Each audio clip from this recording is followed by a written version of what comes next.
بسم اللہ الرحمن الرحیم۔ عزیز طلبہ، آج ہم خواجہ میر درد کی دوسری غزل کا مطالعہ کریں گے۔ پہلا شعر دیکھیے۔ کیا فرق داغ و گل میں کہ جس گل میں بو نہ ہو، کس کام کا وہ دل ہے کہ جس دل میں تو نہ ہو۔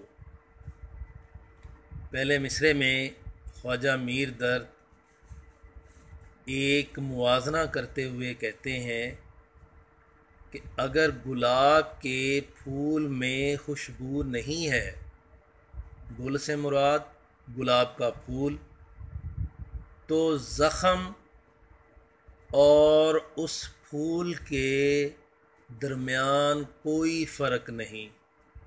زخم بھی دیکھنے میں سرخ نظر آتا ہے، گلاب کا پھول بھی دیکھنے میں سرخ نظر آتا ہے، ان میں قدر مشترک سرخ ہونا ہے، لیکن فرق کیا ہے کہ گلاب کے پھول میں خوشبو ہوتی ہے جبکہ زخم کے نشان میں خوشبو نہیں ہوتی۔ اب دوسرے مصرعے میں خواجہ صاحب کہتے ہیں کہ جس دل میں اے اللہ تیری یاد نہیں ہے، اے اللہ جس دل میں تیرا ذکر نہیں ہے، اے اللہ جس دل میں تیری ذات کا خوف نہیں ہے، وہ دل بیکار ہے، اس دل کا کچھ نہیں کیا جا سکتا، وہ نکما ہے۔ ایک جگہ آتا ہے کہ انسان جب گناہ کرتا ہے تو اس کے دل پر داغ لگتا جاتا ہے، حتیٰ کہ گناہوں کے بڑھنے سے یہ داغ بڑھتے جاتے ہیں، دل سارے کا سارا سیاہ ہو جاتا ہے۔ اے اللہ ایسا دل جس میں تیری ذات، تیرا نام، تیرا ذکر نہ ہو، وہ بالکل بیکار ہو کر رہ جاتا ہے۔ دوسرا شعر بہت کمال کا ہے۔ ہووے نہ حول و قوت اگر تیری درمیاں، جو ہم سے ہو سکے ہے سو ہم سے کبھو نہ ہو۔ حول و قوت، اس سے مراد لا حول ولا قوت الا باللہ۔ کبو قدیم اردو ہے اور اس سے مراد کبھی ہے۔ نیچے دیکھیے کتاب کے آخر میں لا حول ولا قوت الا باللہ العلی العظیم۔ شیطان انسان پر حملے کرتا رہتا ہے، اسے نیکیوں سے دور رکھنے کی کوشش کرتا ہے، اس کے دل میں وسوسے ڈالتا ہے، اس کے ذہن میں گندے خیالات لاتا ہے۔ تو شیطان سے بچنے کے لیے ترکیب کیا بتائی گئی ہے کہ جب بھی شیطان کا حملہ محسوس ہو تو آپ فوراً پڑھیں لا حول ولا قوت الا باللہ العلی العظیم، تو شیطان انسان سے دور بھاگ جاتا ہے۔ تو خواجہ صاحب کہتے ہیں کہ اے اللہ اگر میرے اور شیطان کے درمیان یہ تیری دی ہوئی لا حول ولا قوت الا باللہ کی طاقت نہ ہوتی تو جتنی نیکیاں ہم کر رہے ہیں، کر چکے ہیں، ہم یہ بھی کبھی نہ کر پاتے، اور شیطان اپنے وار کر کے ہمیں نیکیوں سے دور رکھ دیتا۔ تو گویا اے اللہ ہم جتنے بھی نیک اعمال کر رہے ہیں یا کر چکے ہیں وہ سارے اس وجہ سے ہیں کہ تیری دی ہوئی طاقت اور قوت، اس کی وجہ سے ہم شیطان کو بھگانے میں کامیاب ہو جاتے ہیں۔ اگلا شعر دیکھیے۔ جو کچھ کہ ہم نے کی ہے تمنا ملی، مگر یہ آرزو رہی ہے کہ کچھ آرزو نہ ہو۔ اے اللہ ہم نے تیری ذات سے جو کچھ بھی مانگا ہے زندگی میں، اے اللہ تو نے ہمیں دیا ہے، ہماری ایک ایک خواہش کو پورا کیا ہے، اب صرف ایک ہی خواہش ہے، اے اللہ تو ہمیں وہ سب کچھ اتنا زیادہ دے دے کہ ہمیں کچھ مانگنے کی تمنا ہی نہ رہے، ہر چیز وافر ہو جائے۔ اگلا شعر دیکھیے، خواجہ صاحب اداب محفل کے حوالے سے اس شعر میں بات کر رہے ہیں۔ جوں شمع جمع ہوئیں گر اہل زباں ہزار، آپس میں چاہیے کہ کبھی گفتگو نہ ہو۔ خواجہ صاحب کہتے ہیں کہ شمع کی طرح، جوں کی طرح، جوں شمع کی طرح، گر کا مطلب اگر، اہل زبان والے، بات چیت کرنے والے، جو بات چیت پر بہت زیادہ قدرت رکھتے ہیں۔ خواجہ صاحب کہتے ہیں ایسے لوگ جو بات چیت پر بہت زیادہ قدرت رکھتے ہیں، بات چیت کے دھنی ہیں، جو بہت زیادہ کمال کی گفتگو کر سکتے ہیں، اگر کسی محفل میں اکٹھے ہو جائیں تو جیسے شمع خاموشی سے جلتی رہتی ہے اور آواز پیدا نہیں ہوتی، ان لوگوں کو بھی چاہیے کہ شمع کی طرح محفل میں بیٹھ کر ایک دوسرے سے بات چیت نہ کریں، بلکہ جو صاحب محفل ہے، جو بات کر رہا ہے، اس کی بات کو توجہ سے سنیں۔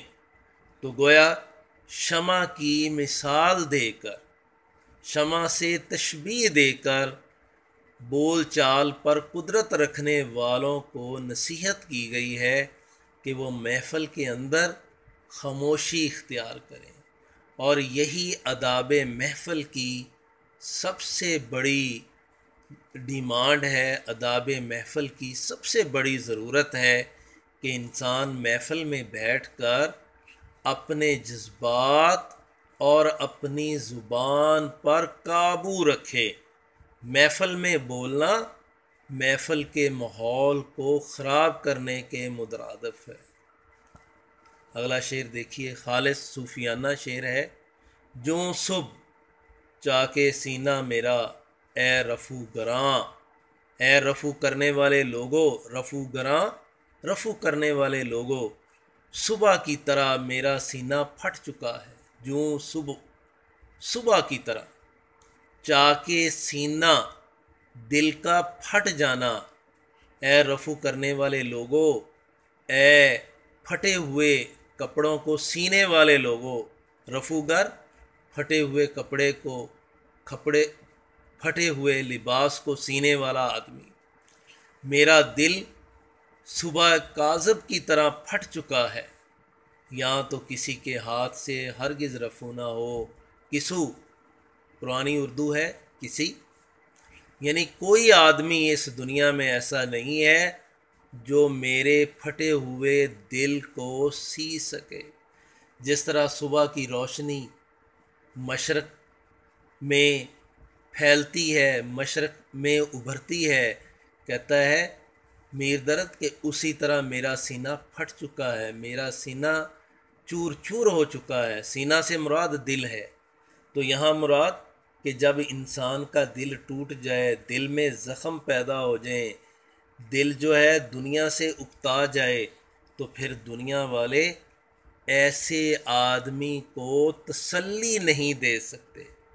رفو کرنا، دل کو رفو کرنے سے مراد دل کو تسلی دینا، کسی کو تسلیاں دینا، یہ دل کا رفو کرنا ہے۔ تو شاعر کہتا ہے کہ جب میرا دل پھٹ گیا، میرے دل کے اندر زخم پیدا ہو گئے، میرا دل پاگل ہو گیا، دیوانہ ہو گیا، تو پھر انسانوں کے ہاتھ میں اختیار نہیں کہ وہ میرے دل کو رفو کر سکیں، میرے دل کو تسلی دے سکیں۔ آخری شعر قدرے مشکل ہے، لیکن توجہ کیجئے۔ اے درد زنگ صورت اگر اس میں جا کرے،